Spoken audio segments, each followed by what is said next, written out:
কি অবস্থায় এসেছে আপনারা জানেন।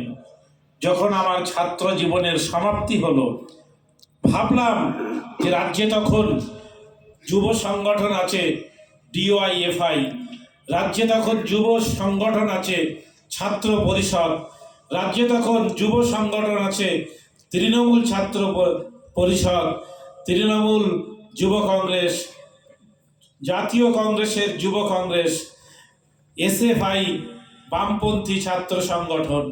মুসলমানদের চাকরির কথা বলে না, মুসলিম ছাত্ররা দাঁড়ে দাঁড়ে ঘোরে, কিন্তু তাদের উচ্চ শিক্ষার কোনো সুযোগ থাকে না। কিন্তু তাদের হয়ে বক্তব্য দেওয়া তো দূরের কথা, কোনো বিশ্ববিদ্যালয়ে পৌঁছে ভিসিআর রেজিস্ট্রারের কাছে দাঁড়িয়ে তাদের ইনসাফ পাইয়ে দেওয়ার জন্য একটি সংগঠনও তখন ছিল না। আমি জানি সেই কঠিন দিনগুলোয় যখন উত্তর দিনাজপুরের ডালকোলার কাছে দোমোহনা মাদ্রাসায় মিটিং করতে যাচ্ছি একজন এবং 30-40টা ছাত্রকে নিয়ে শিয়ালদা স্টেশন থেকে ট্রেনে উঠব, একটি মুসলিম মানুষ এসে বলছেন, খবরদার তোমরা যেও না। কয়েকদিন আগে দার্জিলিংয়ে কেউ বোমা বিস্ফোরণ ঘটিয়েছে, তোমাদের এতগুলো মুসলিম ছেলে যদি ওদিকে তোমরা যাও তাহলে তোমাদেরকে গ্রেপ্তার করে নেবে। আমরা ছিলাম অকুত ভয়, আমাদের মধ্যে কোনো ভয় ছিল না। আমরা জানতাম যে আমাদের লক্ষ্যে পৌঁছাতে হবে। আমরা দেশ বিরোধী কোনো শক্তি নয়। মুসলমানরা দেশের জন্য রক্ত দিয়েছেন, কিন্তু দেশ মুসলমানদের জন্য ইনসাফ দেয়নি। সেই ইনসাফ ছাত্র যুবকদের জন্য পাইয়ে দিতে হবে। ভয়হীনভাবে চলে গিয়েছি ছাত্রদের নিয়ে, বিভিন্ন জেলায় ভ্রমণ করেছি, আন্দোলন তৈরি হয়েছে। সংখ্যালঘু যুব ফেডারেশন 2004 সালে তৈরি হয়েছে। বিভিন্ন বিশ্ববিদ্যালয়ে গিয়েছি, কেন এদেরকে ভর্তি হতে দেওয়া হবে না? ওবিসি সংরক্ষণ আছে, উচ্চ শিক্ষা দপ্তর 100 পয়েন্ট রোস্টার তৈরি করে কিভাবে ওবিসি সংরক্ষণের মুসলমান ছেলে মেয়েদের উচ্চ শিক্ষায় সুযোগ দিতে হবে তা বিস্তারিতভাবে বলেছেন। তারপরেও বিশ্ববিদ্যালয়ে তারা উচ্চ শিক্ষায় মুসলমান ছেলে মেয়েদের সুযোগ দেবেন না। আমি উচ্চ শিক্ষা দপ্তরের প্রিন্সিপাল সেক্রেটারিকে জিজ্ঞাসা করলাম, আপনাদের বিধি সংরক্ষণ বিধি বিশ্ববিদ্যালয়গুলো আমল দেয় না, এই হিম্মত বিশ্ববিদ্যালয়ের কিভাবে হয়?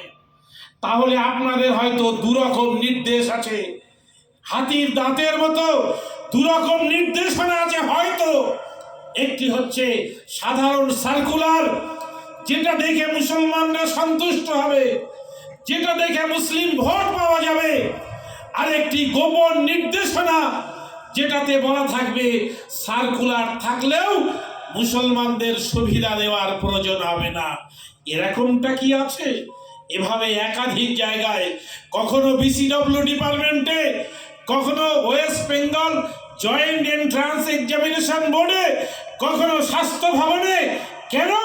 আমাদের ছাত্রদের ওবিসির সুযোগ পাইয়ে তাদের মেডিকেলে এমবিবিএস পড়ার সুযোগ করে দিতে হবে, তাদের নার্সিং সরকারি হাসপাতাল থেকে, সরকারি কলেজ থেকে নার্সিং পড়ার সুযোগ করে দিতে হবে, সরকারি কলেজ থেকে তাদের ইঞ্জিনিয়ারিং পড়ার সুযোগ দিতে হবে, সরকারি বিশ্ববিদ্যালয় থেকে তাদের গবেষণা করার সুযোগ দিতে হবে। গৌড়বঙ্গ বিশ্ববিদ্যালয় থেকে শুরু করে কল্যাণী বিশ্ববিদ্যালয়, যাদবপুর বিশ্ববিদ্যালয় থেকে শুরু করে কলকাতা বিশ্ববিদ্যালয়, এমন বিশ্ববিদ্যালয় নেই যেখানে আমরা সংখ্যালঘু যুব ফেডারেশনের প্রতিনিধিরা পৌঁছে গিয়ে ইনসাফ পাইয়ে দেওয়ার, ইনসাফ প্রতিষ্ঠিত করার চেষ্টা আমরা করিনি। আলহামদুলিল্লাহ, নানা সময়ে আমরা সহযোগিতা পেয়েছি। হ্যাঁ, কখনো আমাদের সঙ্গে অনেক বেশি লোক থেকেছেন, কখনো কখনো দেখা গিয়েছে রাজনৈতিক লোভনীয় প্রতিশ্রুতি আমাদের অনেক মানুষকে পথস্খলন ঘটিয়ে দিয়েছেন। কিন্তু আলহামদুলিল্লাহ, আমাদের মতো বহু কর্মীকে আজও পর্যন্ত রাজনৈতিক মিথ্যা প্রতিশ্রুতি আমাদের অনেক ছেলেকে পদস্খলন ঘটাতে পারেনি। তাই